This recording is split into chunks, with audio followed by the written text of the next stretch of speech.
Olá, pessoal. Bom dia para vocês. 7 horas em ponto. Hoje é dia 2 de julho de 2025, segundo dia da segunda metade do ano, e nós estamos aqui para dizer para vocês o que está acontecendo no Brasil, o que aconteceu nas últimas 24 horas e como é que será o dia de hoje. Então, bom dia para você. Acorda da cama, está uma friaca louca aqui em São Paulo, né? No sul e sudeste, outra onda de frio aí. Eu gosto, não sei se você gosta, mas é bem melhor do que aquele calorão todo do ano passado, não é verdade? Pelo menos a gente fica com a sensação de que o mundo não acabou, que o calor extremo provocado pelo efeito das mudanças provocadas pelo aquecimento global não vai tirar a oportunidade da gente enxergar o futuro por aí, né? Então, estou achando boa essa friaca aí. Temperaturas de 10 e 11 graus aqui na cidade de São Paulo, e já nós vamos ver como é que está a temperatura no resto do país. Espero que você tenha tido uma noite de muito repouso e uma noite agradável, quer você esteja onde estiver. Gente, olha, o assunto no Brasil é o lançamento do Plano Safra e a troca de escaramuças entre o Executivo e o Congresso em torno do decreto do IOF, que está judicializada e essa queda de braço ainda não se consegue enxergar o desfecho que terá. Tem muita gente aí apostando que o governo, que o Executivo tem razão ao procurar a justiça, porque foi lesado em algo que a Constituição estabelece com muita clareza, mas tem gente achando, especialmente lá entre ministros do Supremo, que pode haver uma saída negociada que ainda não está nem sequer esboçada, porque parecem inconciliáveis, né, as posições do governo central, do Executivo e do Congresso Nacional. Seja lá o que for, é uma bucha gigante para o Supremo Tribunal Federal decidir, né? E a maior parte dos especialistas consultados pela imprensa nos últimos dias diz que cabe razão ao governo federal, que o Congresso não tem razão nessa luta.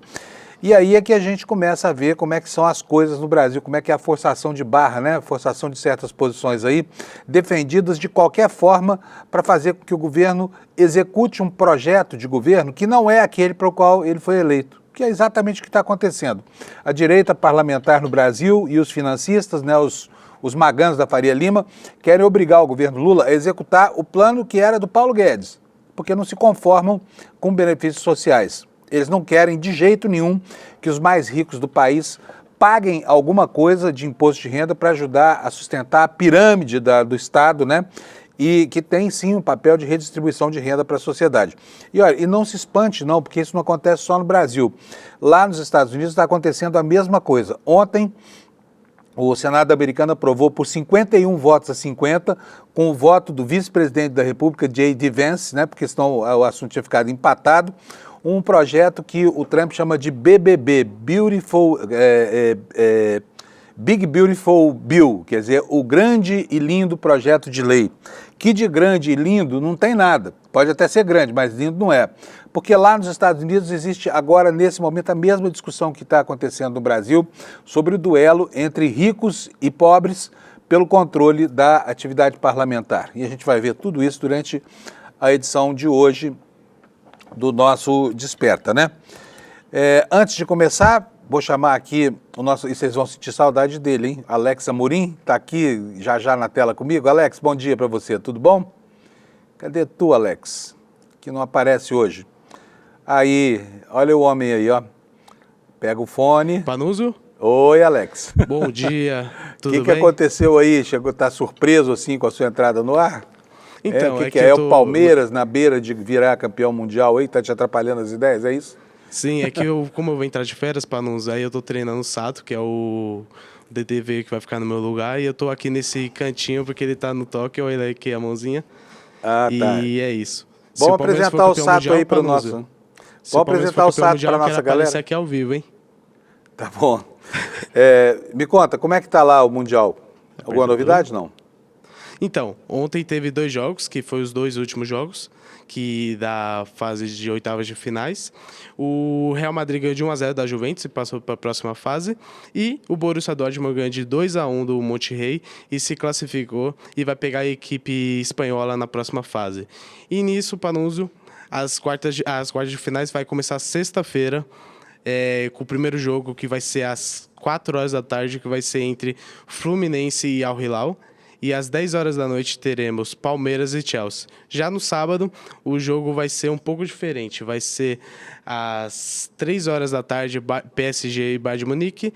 E às 5 horas da tarde teremos Real Madrid e Borussia Dortmund. Então, vai ser um confronto histórico, porque o Palmeiras, eu acho que passa do Chelsea sem ser clubista, Panunzio. É mesmo, né? Bom, Sim. que bom, que bom. Vamos esperar aí, né? Torcendo para que um dos dois times brasileiros consiga uma posição aí. Não sei se vai ser o Fluminense, não sei se vai ser o Palmeiras, né? O fato Sim. é que os dois andaram bastante na competição e foi legal isso, porque o futebol brasileiro andava tão caído, né? Sim. E o bom. Fluminense, querendo ou não, tem uma chance de passar, porque pega um Al Hilal que não tem muita tradição, e o Palmeiras pode depender, tipo, da má fase do Chelsea, o elenco um pouco menos qualificado que 2021 para conseguir se classificar, Panunzio. E aí o que acontece se os dois passarem? Então, se os dois passarem, pode ter uma final brasileira, Panunzio. Imagine Palmeiras e Fluminense numa final do Super Mundial de Clubes. Seria algo incrível para... Mas dá para dar, eles não vão se encontrar antes da final?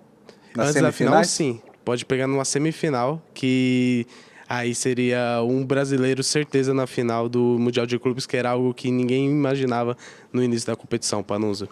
Pois é, a gente não imaginava que chegaria onde estamos, né? Então já chegamos longe, mas vamos ver se continua agora, porque, né, faria muito bem aos palmeirenses esse título aí por causa da polêmica em torno do Mundial, né?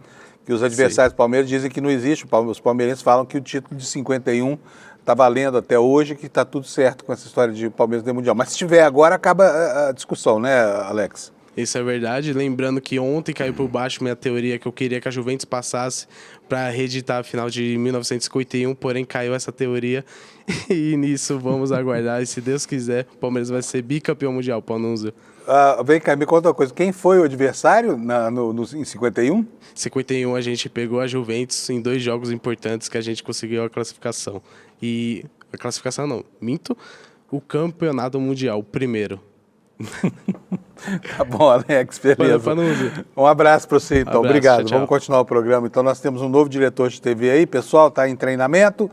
E a partir de que dia, Alex, que são as suas férias? Eu começo segunda-feira, dia 7, e vou até agosto, Panunzio. Tá, fala pro Sato que ele vai fazer a sua parte também de comentário de futebol, tá? Ele não tá tentando, não. Eu tô tentando colocar o Anderson, que é o corintiano, mas aí eu falei que ele tem que virar palmeirense pra comentar aqui esportes, o Panunzio. Vai ser difícil a gente ter um comentário de esporte aqui, então. Sim. Valeu, Alex. Valeu, Bom Panunzio. programa para nós. Tchau, tchau.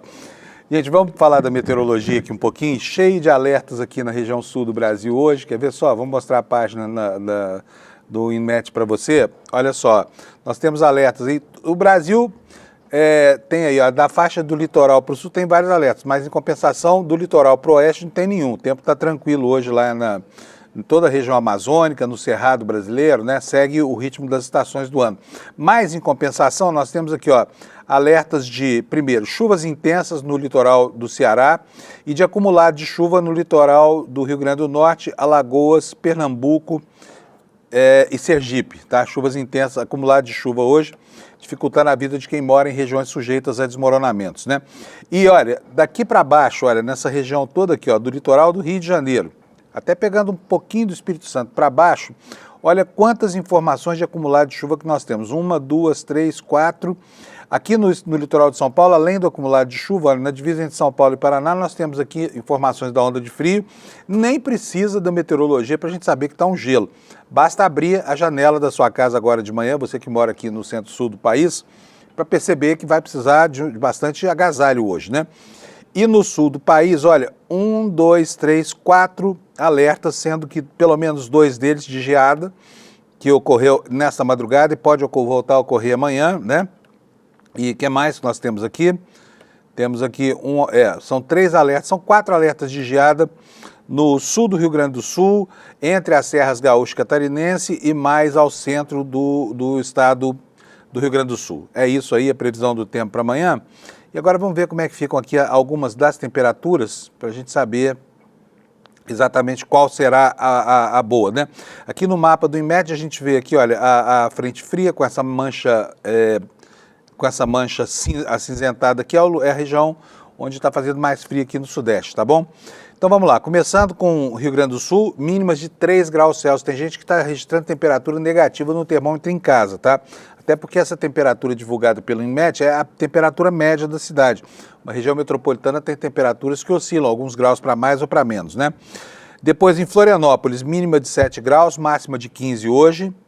Em Curitiba, mínima de 5 graus, bastante frio lá também, máxima de 10 graus. E aqui em São Paulo, a temperatura variando muito pouco ao longo do dia de hoje, hein? Nós vamos de 11 graus durante a madrugada, como eu falei, de temperatura média, até apenas 14 graus no dia de hoje. Já está garoando e essa garoa deve se fazer presente o dia inteiro. No Rio de Janeiro, a temperatura vai de 19 a 22, em Belo Horizonte, de 13 a 27. Em Campo Grande, muito frio também, 8 graus Celsius de temperatura mínima, mas durante o dia a temperatura chega a 23, aliviando um pouco essa sensação de frio. E olha, em Cuiabá, outro problema aqui. A gente sabe que Cuiabá é uma das capitais mais quentes do Brasil. Ela duela ali com Manaus e com Teresina pela posição número 1 do ranking das cidades de calor infernal. Mas hoje a mínima chegou aos 14 graus e a máxima vai chegar aos 26. Portanto, isso para eles lá é inverno rigoroso, né? No restante do país, sem novidades, então não vou falar sobre as temperaturas aqui porque não precisa. Vamos então aos destaques do noticiário, começando aqui, como a gente faz todo santo dia, pela capa do ICL, que vem com uma informação nova aqui sobre os gastos deste senhor que está sendo apelidado de o rei dos milionários brasileiros, Hugo Motta. E aqui uma explicação para alguns confortos que ele tem que os brasileiros não têm, né? Por exemplo, essa quantidade de dinheiro gasto com diárias da Câmara lá em Nova York para ele ser bajulado pelo João Dória. Nós vamos logo ver o que é esse destaque aqui e depois esse outro. Olha, rotulado de inimigo do povo nas redes, Motta é chamado de herói num jantar com empresários. A gente já viu essa informação ontem, mas vamos repassá-la hoje, né, porque ela está fresquinha. Então vamos começar pela primeira. Hugo Motta gastou diárias da Câmara em reunião com Dória e empresários em Nova York.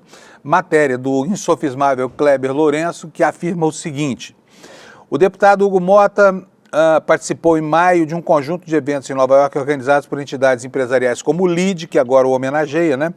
E foi fundado pelo João Dória, ex-governador de São Paulo, aquele jornalista que entrou para a política e saiu menor do que entrou.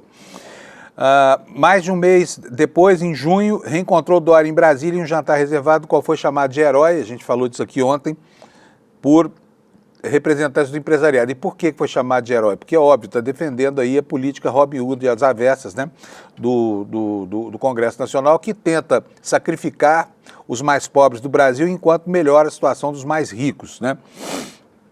Diz aqui o Kleber Lourenço na reportagem que documentos da Câmara dos Deputados revelam que Motta recebeu diárias no valor de R$ 14.429 para participar da missão oficial de 12 a 14 de maio, cujo objetivo foi declarado como participação em eventos empresariais e com investidores. Viagem realizada em uma aeronave da FAB, com ida em 9 de maio e retorno dia 15. Então, repara só, 14 a 15 mil só de diária, tá? Só para ele gastar lá com comelando, porque todo o restante, olha, a passagem não pagou. Foi de jatinho da FAB, pagamos nós aqui, né? Hospedagem paga pela Câmara, e mais 14 mil reais para ele se refestelar lá em Nova York, né? Porque foi lá participar de um converscote da gente que ele tem representado no governo federal, no Congresso Nacional. Diz aqui mais a reportagem: o relatório oficial da viagem, assinado pelo próprio deputado, confirma a presença nos seguintes eventos: Diálogo Esfera New York, Lead Brasil Investment Forum, Fórum Veja Brasil Insights, Summit Valor Econômico Brasil, Conferência Datagro sobre açúcar e etanol e eventos paralelos organizados por empresas como BTG, XP, JBS e Citibank. E entre esses destaques está o jantar Refit 70, evento privado da Refit, que é uma empresa considerada a maior devedora de ICMS do Brasil, ligada ao empresário Ricardo Magro. Quer dizer, nós estamos pagando aqui para o Hugo Motta viajar para participar de um converscote de devedores do fisco, de sonegadores de impostos. E não é qualquer um, é só o maior de todos, tá?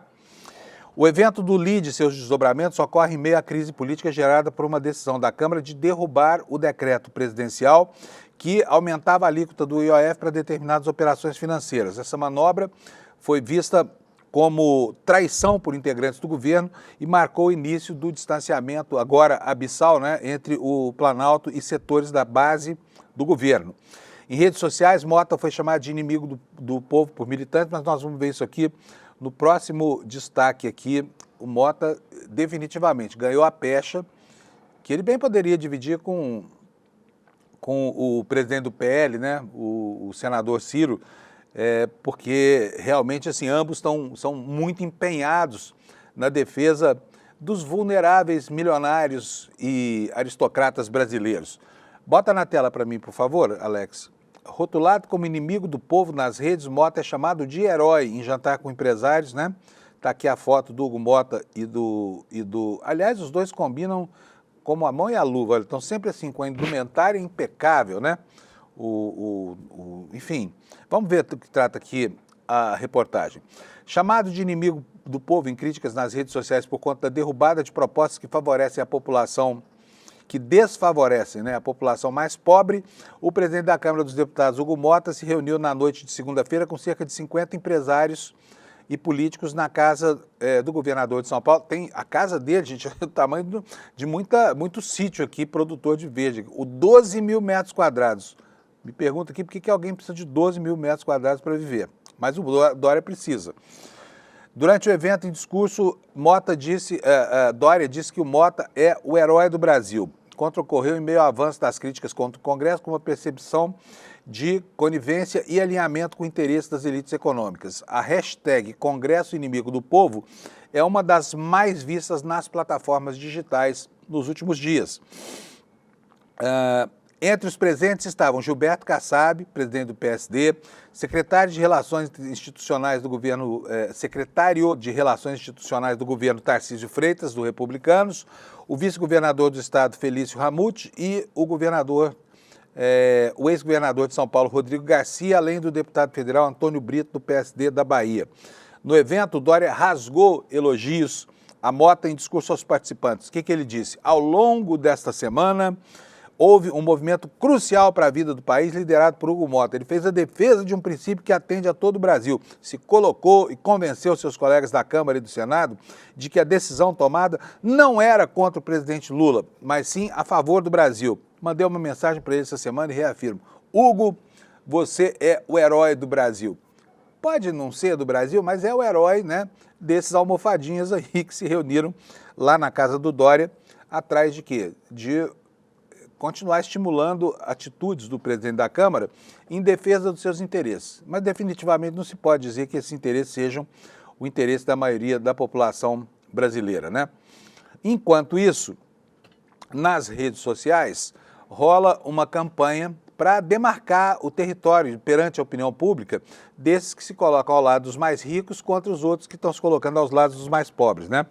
E os internautas estão respondendo. Tá? Estão respondendo, a campanha bombou nas redes sociais, com lulistas, aqui como diz a Folha de São Paulo, inundando as redes sociais com mote ricos versus pobres, e Congresso é um dos alvos.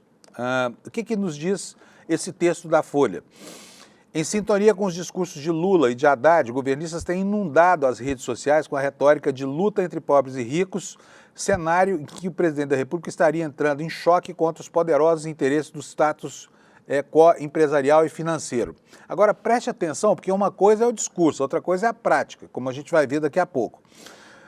No discurso capitaneado pelo PT, estimulado pelo Planalto e disseminado por perfis alinhados, a campanha é formada, em parte, por vídeos produzidos com inteligência artificial e tem como mote a defesa da taxação BBB, em referência a bilionários, bets e bancos. Repare aqui que é o mesmo acrônimo lá dos Estados Unidos. Lá é Big Beautiful Bill, aqui é bilionários, bets e bancos, mas são as mesmas letras do alfabeto, é a mesma letra, a letra B, formando esse acrônimo aí, é um acrônimo bastante deletério, né?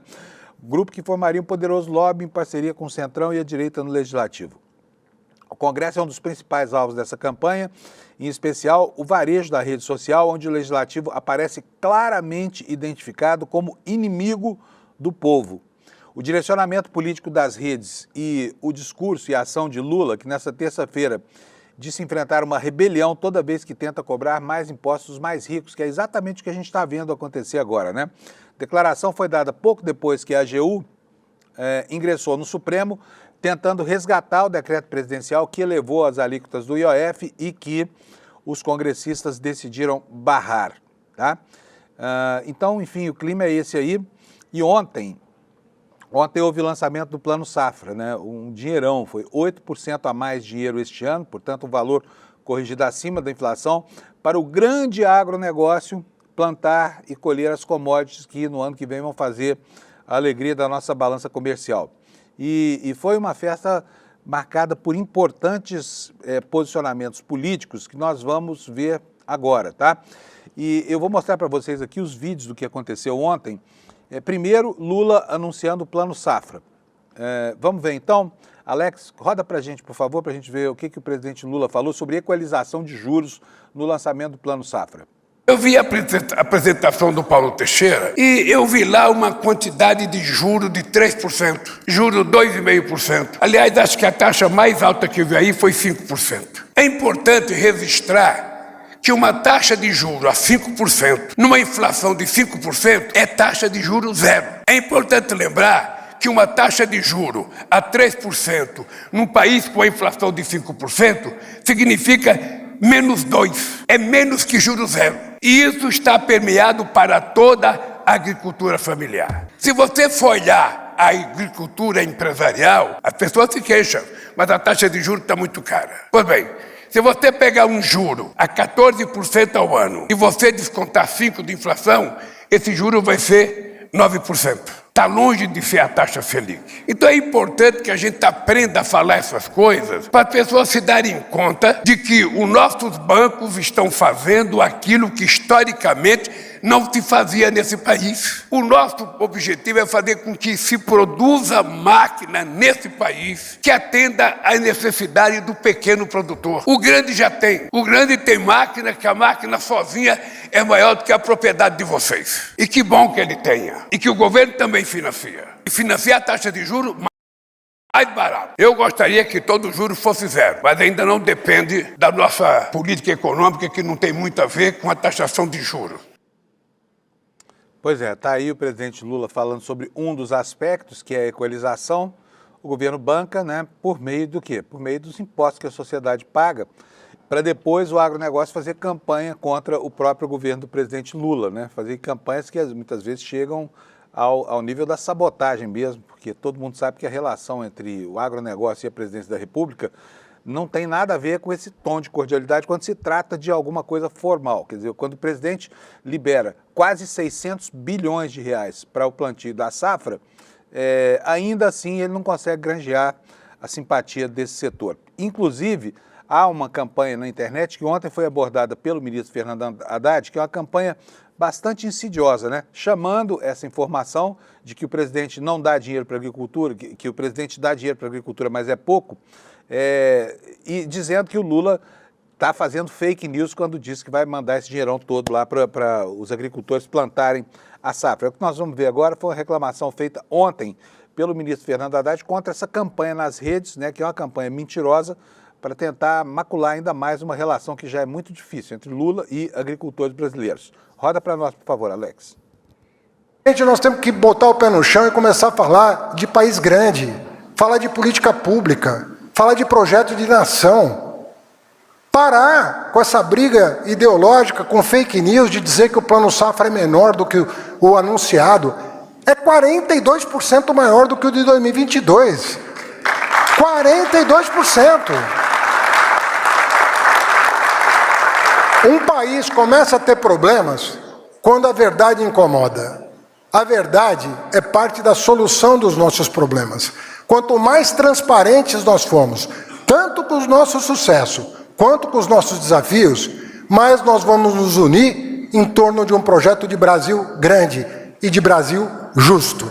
Porque a gente não quer que ele cresça só. Nós queremos que ele cresça muito, e ele está crescendo 3% ao ano em média, o dobro do que ele vinha crescendo nos 10 anos anteriores. Mas agora é hora de buscar crescimento com justiça social. Muito obrigado. O presidente Lula também fez referência à questão do projeto do IOF, né? E ontem ele colocou um adjetivo aí, falou que isso é ganância dos empresários, e é exatamente o que nós vamos ver agora nesse outro vídeo, que também foi registrado durante a declaração, o discurso de Lula no lançamento do Plano Safra para a próxima estação. Roda para nós, Alex, por favor. Vocês sabem que quanto mais o pobre ganhar, mais vocês vão ficar ricos. Vocês sabem disso. Vocês precisam olhar para os trabalhadores, não como trabalhador assalariado. Vocês têm que olhar para os trabalhadores como cliente de vocês. consumidores de vocês. Eles vão comprar aquilo que vocês produzirem e industrializarem. É esse o sucesso da nossa economia. E eu acho que é esse o sucesso de vocês. Quando a gente resolve fazer uma isenção de imposto de renda até R$5.000, eu estou fazendo concessão. Porque eu sempre achei que salário não é renda. Eu sempre achei. Renda é renda, salário é salário. Mas como a política fiscal brasileira depende muito dos pobres, eu resolvi baixar. Era 5 salários mínimos. Baixei para R$5.000, que agora dá 2 salários mínimos e meio, um pouco mais. E quando a gente coloca que as pessoas que ganham mais de 1 milhão têm que pagar um pouco mais, há uma rebelião. Ou seja, nós estamos querendo que 140 mil pessoas paguem uma parcelinha a mais para beneficiar 10 milhões de pessoas. Não sei se você ganha mais de 1 milhão. Hoje é tão pouco. Olha, fazer tudo isso sem precisar dar um tiro.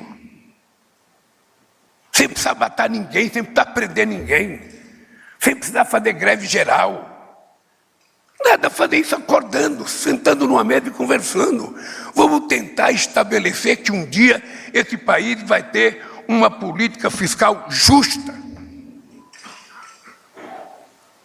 É difícil.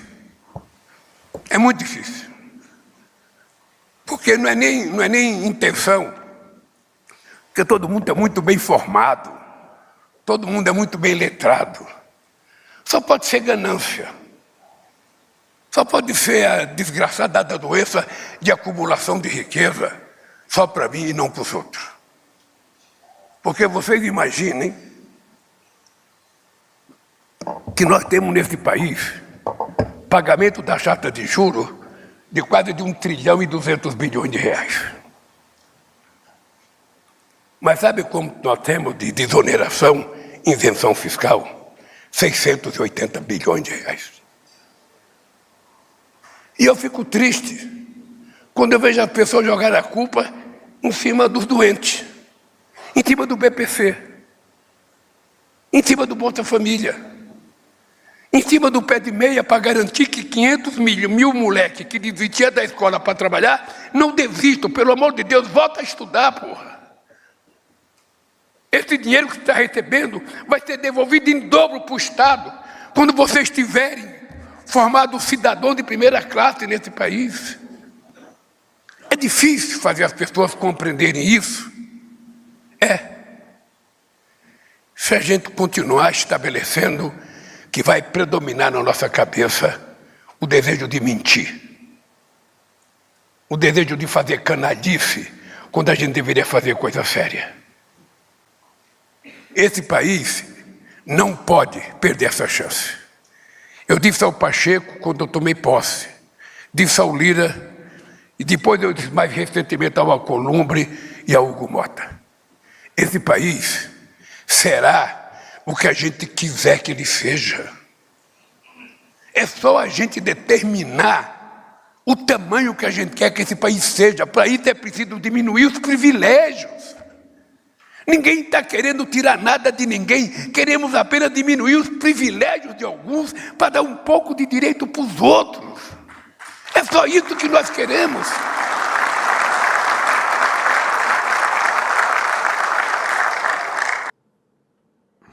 Pois é, foi uma boa fala do presidente Lula ontem.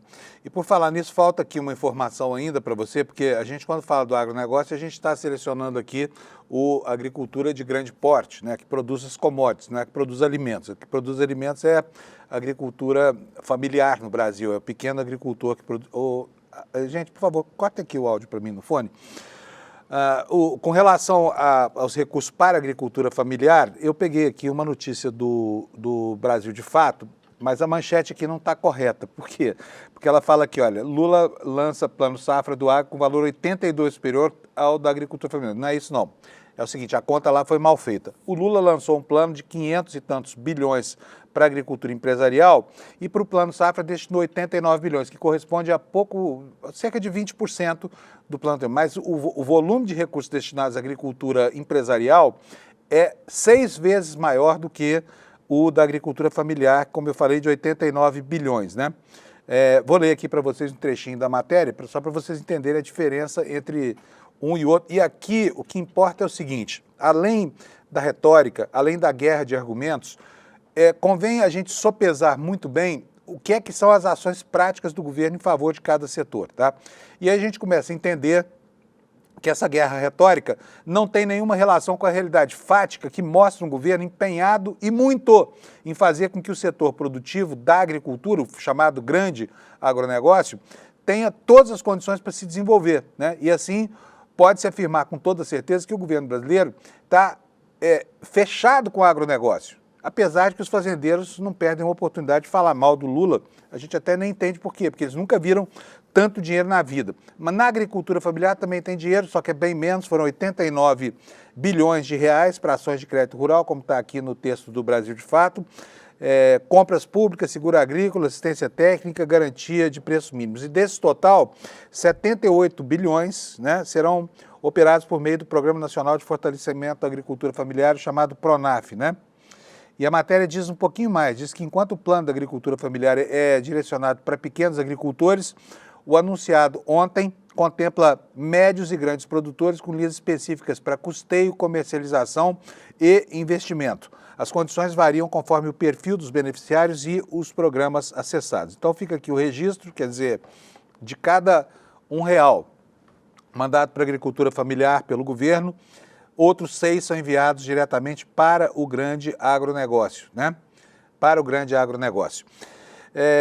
Vamos dar um pulo aqui agora para o exterior, porque eu quero mostrar para vocês que algumas coisas que acontecem no Brasil acontecem também lá fora, né? E eu vou pegar aqui, né, os dois jornais, os dois maiores jornais americanos, que têm críticas muito fortes a algo que aconteceu ontem lá nos Estados Unidos e que, marcadamente, né, está provocando um grande debate lá, que é a aprovação daquela nota, os americanos chamam de nota, né, que é um projeto de lei, que é o projeto de lei BBB, Big Beautiful Bill, o grande e lindo projeto de lei, segundo o Trump. Mas nos Estados Unidos, até os republicanos começam a entender que a beleza e a grandiosidade não são assim tão grandes, a não ser para uma casta muito expressiva chamada bilionários e aristocratas que cercam o governo Trump.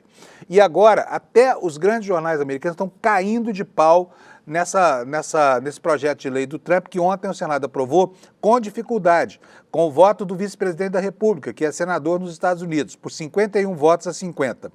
Veja só a repercussão disso no jornal The New York Times.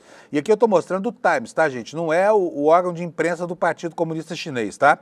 Está afirmando aqui, ó, os americanos mais pobres sofreram o maior golpe com o pacote tributário republicano do Senado. Por que isso? Porque esse programa dele extingue benefícios sociais, como, por exemplo, os programas de assistência à população mais vulnerável na saúde, que estão sendo praticamente dizimados por esse Big Beautiful Bill do Trump. Vou ler aqui para vocês o que é que diz o New York Times. Repito, não é o jornal oficial do Partido Comunista Chinês, tá?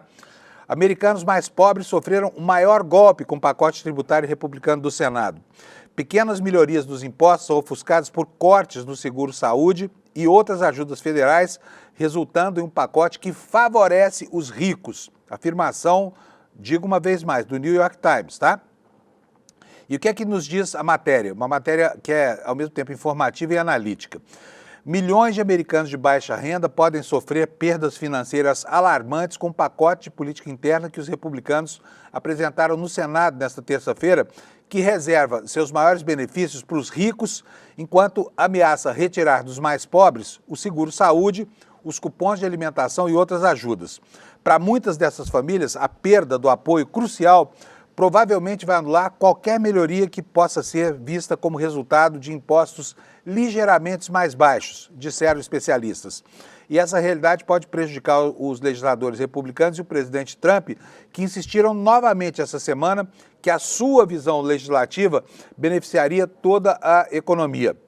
As evidências mais recentes chegaram horas antes dos legisladores finalizarem a sua proposta de legislação. Analisando uma versão já alterada do projeto de lei do Senado, especialistas do Laboratório de Orçamento da Universidade de Yale, um centro de pesquisa importante, concluíram na segunda-feira que ele distribuiria seus benefícios de forma desproporcional. Americanos que compõem o quinto mais pobre de todos os que ganham de novo aqui para você, para ler direito aqui para você entender. Americanos que compõem o quinto mais pobre de todos os que ganham verão as suas rendas anuais após os impostos caírem em média 2,3%. Por isso, esse projeto está sendo chamado de Robin Hood às avessas, né? E ontem houve uma grande mobilização nos Estados Unidos. O ex-vice-presidente, que é atual senador, Bernie Sanders, veio a público numa postagem nas redes sociais para chamar a atenção das pessoas para os absurdos contidos nessa proposta, que hoje chega à Câmara dos Deputados e que corre, sim, o risco de ser derrotada, inclusive com a adesão de parlamentares republicanos que formam a maioria da Câmara. Quer dizer, será a primeira derrota expressiva, caso venha acontecer, de Trump no Congresso. Nós vamos ver agora o que Bernie Sanders disse sobre esse aleijão chamado Big Beautiful Bill. Roda para nós, por favor. Here at our nation's capital, I've been on the floor for the last 9 or so hours dealing with amendments to what, in my view, is the most dangerous and destructive piece of legislation in the modern history of America, and that is Trump's Big Beautiful Bill, which is beyond words a disaster. What this bill will do is give massive tax breaks to billionaires, close to $1 trillion, and then at the same time make horrific cuts to Medicaid, to nutrition, to education. So in many sense, this is a massive transfer of wealth from low-income and working people to the people on top. If you can believe it, hear this. What this bill does is throw 16 million Americans off of the health care that they currently have because of the cuts to Medicaid and the Affordable Care Act.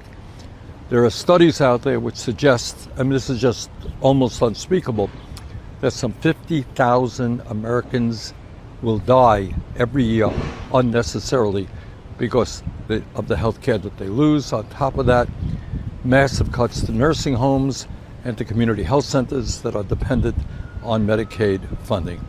So this is really what Trumpism is all about. If you're rich and if you're powerful and if you make big campaign contributions, you're going to get a very large tax break. But if you're a working person and you're low income, you can't afford, multi-million-dollar campaign contributions, what's going to happen to you is you're going to lose your health care, your kid's not going to be able to get an education, and there will be hungry children in this country who will not get the food they need. So this is truly an obscene and disgusting piece of legislation. Uma lei obscena e repugnante. É esse mesmo o tom das críticas, né? E na medida em que elas ganham consistência lá junto à opinião pública americana, elas também começam a gerar do outro lado, do lado do trumpismo, ameaças cada dia que passa mais severas contra eventuais adversários e até mesmo contra antigos aliados que eventualmente se erguem contra aberrações como esse projeto apresentado ontem. É o caso aqui, e eu não estou defendendo, tá, gente? Pelo amor de Deus, esse cara é um lixo completo. Mas eu estou falando do Elon Musk, tá? Mas ele agora passa da condição de aliado número 1 do presidente dos Estados Unidos, ele que mandou e desmandou lá no DOGE, né, aquele Departamento de Eficiência Governamental, passa a condição de alvo das atrocidades do Trump. Veja só como funciona um sujeito que tem à sua disposição todos os mecanismos autoritários de um Estado que não sabe como preservar o que restou da sua democracia. O Trump está ameaçando expulsar dos Estados Unidos, devolver para a África do Sul Elon Musk, que é sul-africano, embora tenha a cidadania americana. Mas não é só ele, tá? Não é só ele. Cada dia que passa, mais consciente dos instrumentos de exceção que tem à mão, agora o Trump ameaça, inclusive, deportar o novo prefeito de Nova York, Mandami. Vou ler para vocês aqui uma matéria, de novo, repito aqui, ó, é o Washington Post, tá? Não é do Partido Comunista Chinês, é de um jornal absolutamente enquadrado, né, no sistema americano. O Washington Post é o segundo jornal mais importante do país. Está dizendo aqui, ó, Mandani sofre ameaça de deportação de Trump, não aceitaremos essa intimidação. E qual é a intimidação? Por que o Trump está ameaçando caçar a cidadania, expulsar, como caçaria a do ex-aliado Trump, do novo prefeito de Nova York? Porque ele é um socialista, não é porque ele cometeu qualquer crime. O Trump está usando isso para causar constrangimentos na opinião pública americana e para inibir o direito que as pessoas têm de criticá-lo, direito resguardado pela primeira emenda da Constituição dos Estados Unidos, que está virando letra morta, né? Vamos ver aqui o que diz esse texto.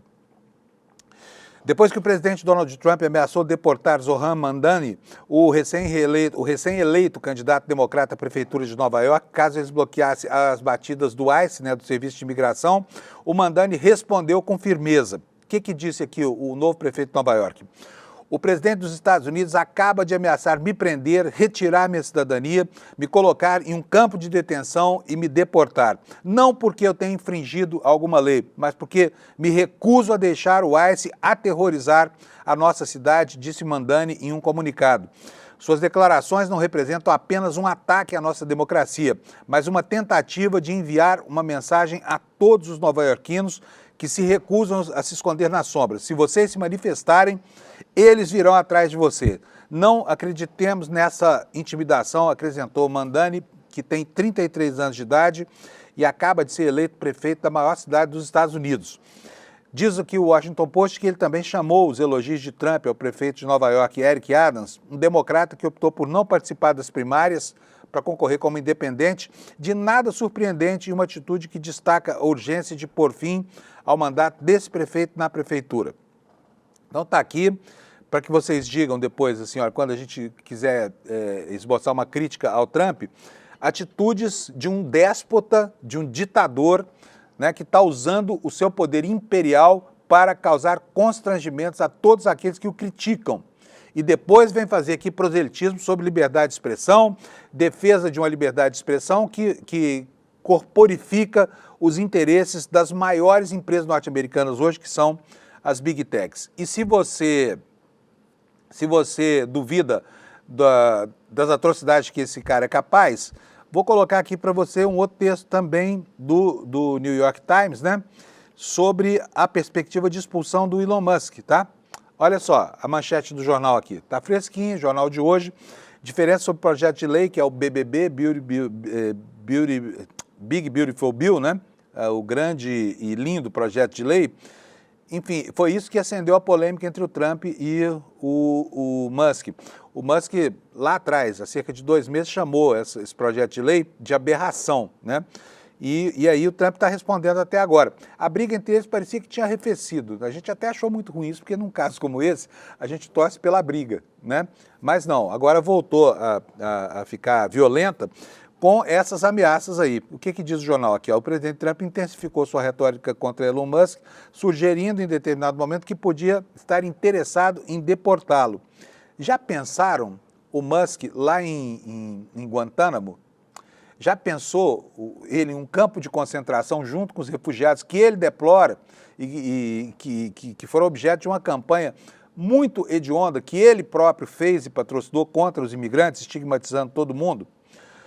O texto do jornal diz o seguinte: os dois homens reacenderam o conflito em torno do projeto de lei de política republicana que há cerca de um mês rompeu a aliança política. Na manhã desta terça, ontem, após dias de postagens de Musk no X, nos quais ele expressou o seu descontentamento com o projeto de Trump, ele acabou sugerindo, o Trump, que em determinado momento, que poderia estar interessado na deportação do Musk.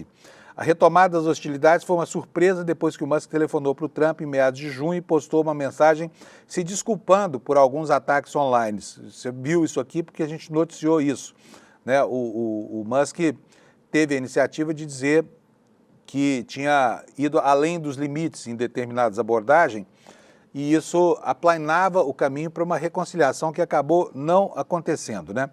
E aqui vem uma última informação desse texto dizendo o seguinte: olha, no gramado sul da Casa Branca, na terça-feira, o presidente disse a um repórter que perguntou se ele deportaria o Musk. Ele falou: não sei, temos que dar uma olhada. Foi o que disse aqui o presidente dos Estados Unidos sobre essa confusão toda com o seu grande braço direito até bem pouco tempo atrás. Voltando aqui para o Brasil, temos notícias sobre o estado de saúde de Bolsonaro. Bolsonaro não está bem.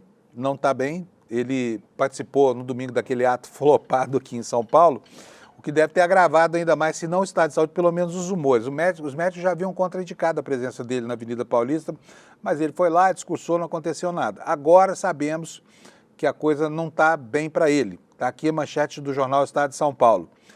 Bolsonaro passa mal novamente, cancela todos os compromissos durante o mês de julho. Vai passar o mês de julho de cama. O que não impede que ele continue fazendo o que sempre fez, porque ele até na UTI do hospital faz postagens no Instagram. Mas agora os médicos recomendaram para ficar mês inteiro de férias, né? De férias mesmo. Vamos ver aqui o que nos conta aqui o Felipe Gualberto lá do Estadão. O ex-presidente Jair Bolsonaro passou mal novamente nesta terça-feira, cancelou a presença em um evento do PL que ocorreria em Brasília. O filho dele, o Flávio Bolsonaro, compartilhou um comunicado assinado pelo pai em seu perfil no X, no antigo Twitter, afirmando que ficam suspensas as agendas de Santa Catarina e de Rondônia, dois redutos bolsonaristas, né, onde o Bolsonaro teve aí mais de 70% dos votos. Abre aspas aqui, eu vou mostrar para vocês aqui o comunicado do Flávio Bolsonaro, está aqui na tela, vou aumentar um pouquinho para que você possa ler junto comigo. Comunicado de Jair Bolsonaro, após consulta médica de urgência, foi-me determinado ficar em repouso absoluto durante o mês de julho.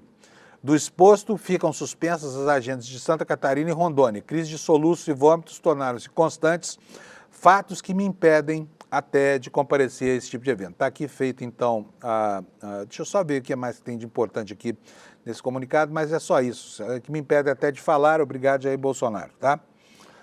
E, então está aí Bolsonaro de molho durante o mês inteiro de julho, vamos ficar livres dele aqui. Com certeza não vamos ficar livres dele, na internet, porque o Bolsonaro, como eu disse, posta até na UTI do hospital, né? Outras informações ainda agora no campo da administração pública. Primeiro, uma notícia sobre gastos governamentais aqui, 3 bilhões de reais foram sacados do governo de um fundo constitucional para acudir o programa Pé de Meia, ao qual agora mesmo o Lula se referiu na gravação do discurso de ontem, lá no lançamento do Plano Safra. A matéria do UOL nos dá conta do seguinte: o Ministério da Educação enviou ao Tribunal de Contas da União documentos que comprovam o uso de recursos de mais um fundo extra-orçamentário para financiar o programa Pé de Meia. Papéis obtidos pelo UOL são uma resposta à exigência do TCU de que o programa fosse custeado dentro do orçamento federal, com aporte de 3 bilhões do Fundo Garantidor de Operações ao FIPEM, que é o Fundo de Incentivo à Permanência e Conclusão Escolar. O governo Lula solicitou ao Congresso 686 milhões em crédito suplementar e esse valor está muito abaixo do custo estimado do programa, que é de 12 bilhões, cerca de 1/20, né?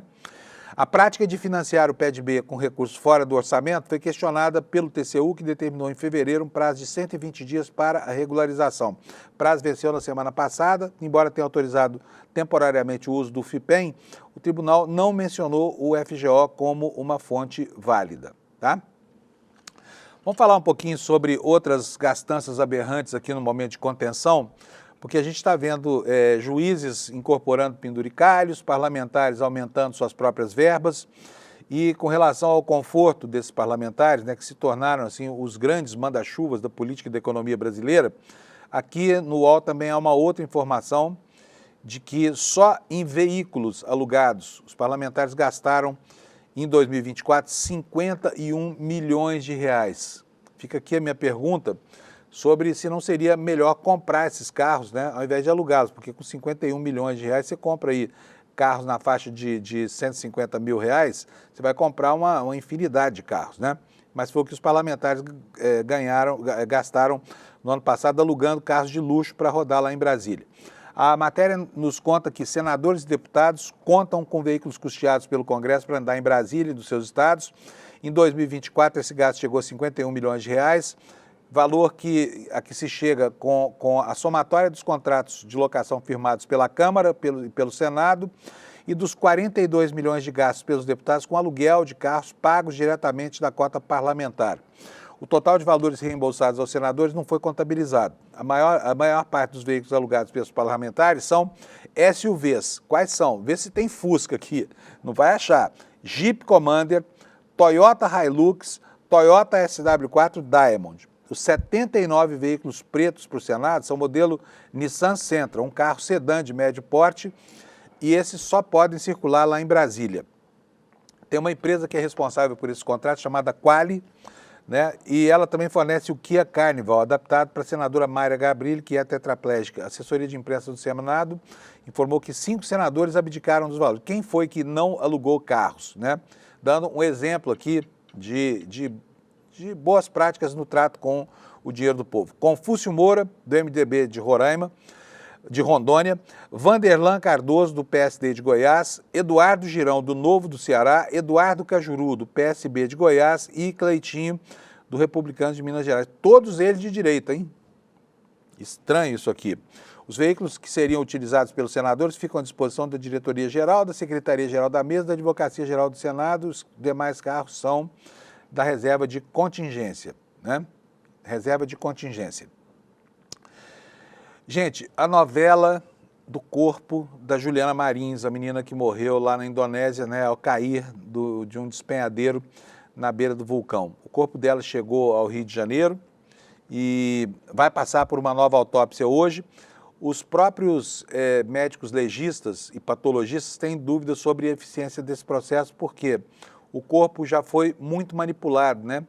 Foi objeto de uma primeira autópsia, depois ele sofreu um tratamento para conservação, para que ele pudesse chegar aqui ao Brasil, o que aconteceu agora, que está acontecendo agora, e aí vai passar por uma nova perícia. A pergunta que resta, que a família quer ver respondida, é qual foi o momento da morte, porque o laudo feito lá na Indonésia não apontou isso, não diz quando houve essa morte, é muito genérico e tem sido contestado pela família. O que a informação do UOL nos diz é que o corpo dela chegou ontem ao Brasil, uma semana após retirado da encosta lá na trilha do Monte Rinjani. O pouso do avião que trouxe o corpo aconteceu pouco depois das 19h30, segundo a FAB. O governo estadual do Rio de Janeiro ficou responsável pelo transporte dos restos mortais do aeroporto do Galeão até o IML. O voo da Emirates, que chegou trazendo o corpo da Indonésia, pousou pouco depois das 17 horas. Na sequência, os restos mortais foram encaminhados para a capital fluminense e a Justiça decidiu ontem, né, que o corpo da Juliana vai sim passar por essa nova autópsia. A perícia será feita para determinar a causa da morte. A família havia pedido à Justiça Federal no domingo que o corpo fosse autopsiado no Brasil e a solicitação foi atendida pela Advocacia Geral da União. E aqui a própria matéria relata que o corpo foi encontrado pouco tempo depois da morte, mas né, a presença de indicadores do momento exato e tudo mais, segundo os legistas, como eu falei, pode estar comprometida pela manipulação, né, e pelo frio também, que pode ter preservado o corpo, impossibilitando assim a identificação exata do momento da morte, que interessa tanto a família saber. Vou passar para uma outra informação agora. Gente, olha, o parlamentar que mais sofre perseguição no Brasil, sem dúvida nenhuma, é o Renato Freitas. Renato Freitas, outra vez sofrendo uma campanha de retaliação lá na Assembleia do Paraná, né, que agora quer que ele seja suspenso por 30 dias. Olha só a saga de novo do Renato Freitas, que lá no comecinho do mandato, com uma justificativa pífia, chegou a ser cassado pelos colegas de plenário. Ele definitivamente é um corpo estranho a essa casa, não é aceito pela maioria dos colegas, que agora querem de novo sacaneá-lo, punindo com uma suspensão por 30 dias. E sabe por quê? Sabe por quê? Vou contar para vocês aqui. O Conselho de Ética, estou lendo aqui matéria do Brasil de Fato, da Assembleia Legislativa do Paraná, decidiu punir o deputado Renato Freitas, por quê? Supostamente incitou o professor Soares a fazerem um protesto dentro da casa contra a privatização das escolas em junho de 2024. A relatora, que se chama Márcia Russulac, do PSD, sugeriu a suspensão de 30 dias do mandato e o relatório foi aprovado por membros do Conselho. Agora a defesa tem 5 dias úteis para recorrer da decisão da maioria do Conselho e, posteriormente, o relatório deve ser avaliado pelo plenário da Assembleia Legislativa do Paraná. De acordo com a Assembleia, supostas infrações de Freitas teriam acontecido no dia 3 de junho de 2024, ocasião em que o parlamento paranaense foi invadido por manifestantes que protestavam contra um projeto de lei que instituía o programa Parceiro da Escola. Em decorrência do ato, a Assembleia Legislativa sofreu danos como quebra de vidros e portas de acesso ao plenário, o arrombamento do portão principal de entrada e a depredação de cadeiras nas galerias. As representações acusam Freitas de ter incitado a ocupação do plenário e impedido o exercício regular do poder legislativo. Após a decisão da CCJ, o deputado Renato Freitas disse à imprensa que o processo contra ele é uma tentativa de censura. Por quê? Segundo ele, porque eu denuncio tantos esquemas, trocas de fatores, não consigo ficar calado. Eu prefiro perder o mandato porque sou só um empacotador de mercado, fazer meus corres do que corromper o meu espírito, foi o que disse o deputado Renato Freitas. O presidente da Assembleia, Alexandre Cury, que também é do PSD, vai ser o responsável por pautar essa votação de suspensão por 30 dias das prerrogativas de Renato Freitas. E o encaminhamento será dentro do novo Código do Conselho de Ética da Casa. A CCJ da Assembleia Paranaense ainda discute o pedido da defesa de Renato, que questiona a prescrição de prazos desrespeitados pelo Conselho. Mesmo com o mérito já votado em reunião, a representação ainda pode ser anulada pela CCJ e depois pela Justiça, né? Vamos agora falar um pouquinho sobre os processos da trama golpista, porque o nosso tempo urge aqui. Eu tenho mais 2 minutinhos só para contar isso aqui para vocês.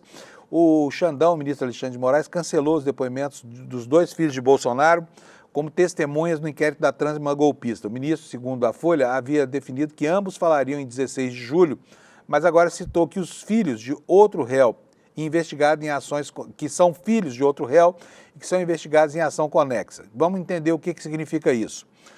O ministro Xandão, do Supremo Tribunal Federal, cancelou os depoimentos do deputado Eduardo Bolsonaro e do vereador Carlos Bolsonaro previstos na ação penal no 2º núcleo da denúncia da trama golpista de 2022. O que disse o Alexandre de Moraes? Os 2 não podem ser ouvidos como testemunhas porque são alvo de investigações conexas e filhos de réus em caso correlato, no caso, né, público e notório, do presidente Jair Bolsonaro. O ministro abriu um inquérito contra Eduardo Bolsonaro a pedido da PGR. O procurador Gonê disse que o filho do ex-presidente pode ter cometido crimes de coação, obstrução de investigação, abolição violenta do Estado Democrático de Direito quando atuou nos Estados Unidos junto a autoridades estrangeiras contra integrantes do Supremo, da PGR e da Polícia Federal. O chefe da Procuradoria mencionou a ofensiva de Eduardo para que o governo Donald Trump aplique sanções contra o próprio Moraes. Já o Carluxo, Carlos Bolsonaro, foi indiciado pela PF no caso da ABIN paralela. Foi acusado de integrar o núcleo político do esquema clandestino de espionagem da agência e teve um papel de comando na estratégia de desinformação e na articulação de estruturas clandestinas. De acordo com a PF, o vereador foi um dos principais responsáveis pela concepção e manutenção da estrutura conhecida como Gabinete do Ódio, aquele órgão que funcionava ao lado da sala do Bolsonaro e que servia para disseminar notícias falsas pelas redes e criar e reforçar esse ambiente de polarização que nós temos visto por aí, certo? Gente, foi a última notícia de hoje. Agora eu vou falar um pouquinho aqui para vocês da nossa promoção. Olha só, investidor mestre, tá? Investidor mestre, o Eduardo Moreira agora está oferecendo um plano vitalício que custa só apenas 12 mensalidades de R$ 146. E isso é para você acompanhar para sempre todos os conteúdos produzidos aqui pelo ICL dentro do programa Investidor Mestre, tá bom? Olha só, e além de ganhar todos esses brindes aqui, né, você tem uma mensalidade que é uma mensalidade privilegiada, tá? Vou dizer para vocês que para conhecer tudo isso aqui, você só precisa clicar no nosso link aqui, olha, despertaicl.com.br, para entrar aqui e conhecer essa promoção aqui do ICL. E só para lembrar, quando você adere a um programa como esse, você não ganha só os benefícios do programa, você também está ajudando a subsidiar, a financiar mesmo esse projeto de jornalismo livre de que você tanto gosta, né, ao longo da programação da grade do ICL. É um jornalismo realmente muito diferente daquele que se pratica em quase todas as redações do Brasil, onde impera a vontade do dono. Aqui não. Aqui impera o interesse jornalístico e o dono é bastante democrático, tanto que cada um de nós aqui pensa e se manifesta de uma forma. E você percebe essas diferenças. Eu sou capaz de assegurar para você, com todas as minhas garantias, de que nunca vi uma redação tão democrática quanto essa aqui. Então, o dinheiro que você paga aqui, além de financiar a sua educação financeira, financia também a nossa plataforma jornalística, né? E isso é um ganho, é um benefício direto para você, tá bom? E para nós também que vivemos disso, tá? Então não deixe de conhecer isso, despertacl.com.br, tá? Voltamos amanhã às 7 da manhã, quinta-feira, para atualizar as informações sobre o Brasil e o mundo. Obrigado pela sua audiência, até amanhã. Tchau. Fala, turma! É o seguinte, quer mais uma chance para assistir a nossa aula que fez o maior sucesso de educação financeira? Teve gente que perdeu por diversos motivos, né? Até por ter esquecido simplesmente e está querendo assistir. Então a gente vai liberar um link aqui para você poder assistir a aula e aproveitar tudo que ela trouxe de bom para as pessoas que estavam lá. Realmente, é 1 hora para mudar completamente a sua visão sobre o mundo das finanças e dos investimentos. E no final da aula também uma chance de você se juntar a mais de 70 mil pessoas que fazem parte da nossa comunidade, que todos os dias acompanham os mercados e tem toda essa nossa ajuda, esse nosso suporte para reequilibrar a sua vida financeira, tá bom? Boa aula para vocês! Olá, eu sou a Juliana Baroni e tô aqui para te fazer um convite. Toda terça-feira às 19 horas tem o Precisamos Conversar, um programa de debates feminino. A gente tem que ver, tem que analisar. Vale tudo por qual dinheiro? Quem tem dinheiro e o que é dinheiro no país? Já foi mais ou menos uma cama. Aqui no Instituto Conhecimento Liberta e também nos canais do Eduardo Moreira. Então, você não pode perder. Um beijo, até lá!